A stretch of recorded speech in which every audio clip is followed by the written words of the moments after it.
Welcome back to the Church on a Mission videos, and today we're looking at 1 Corinthians chapter 3. Now this is another letter written by Paul, and he's writing this time to the church in Corinth. And in verse 6 of chapter 3 he writes this: I planted the seed, Apollos watered it, but God has been making it grow. So Becky, reading this passage, and when I said it earlier on, you were like, oh yeah, that one. Yeah. What comes to your heart and mind when you read that? I love the fact that even like in the really early days of the church, they realised that it was a team event, that actually us drawing people into community, so becoming those Christians that people want to be around, means that they need to be around more than one of us.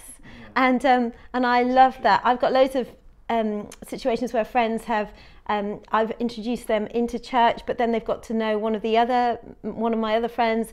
They've really clicked, those things. And I just think it's really important for those in our community to be able to tag team when it comes to introducing people to Jesus.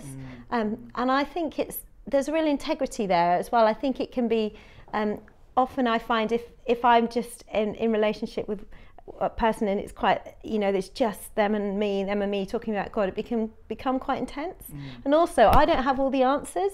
So sometimes my theology might be a little bit crazy, or I'm looking at, so it's really great for them to meet my friend who we're both Christians, but they might have a completely different spin on what the Bible says on that because of their personality. So I love that it shouldn't be intense, it should be fun.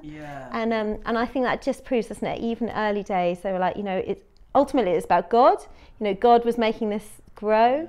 But obviously, there's two of them in the job of growing people towards Jesus. So, and everybody has their own gifts, right? Yeah, so some people will be really good at maybe the early stages of just bringing people in. Other people may be good at having that kind of the big question of actually, do you know Jesus yet? And that others will find that easier to ask than others. So I love that beauty of we all play our part, and then God does His thing and changes their life. I think that's great. And it makes me think, remember to ask your friends to get involved in your friends. So you might be great at cooking, but someone else is great at inviting. Well, you guys need to tag up.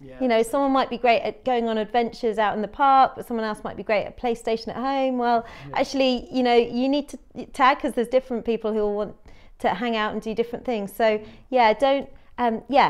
I think that's why community, in church, small group communities is so great, because you do have, you've got that mixture of people. So use your friends to come along with your non-Christian friends on the journey together, I think. Yeah.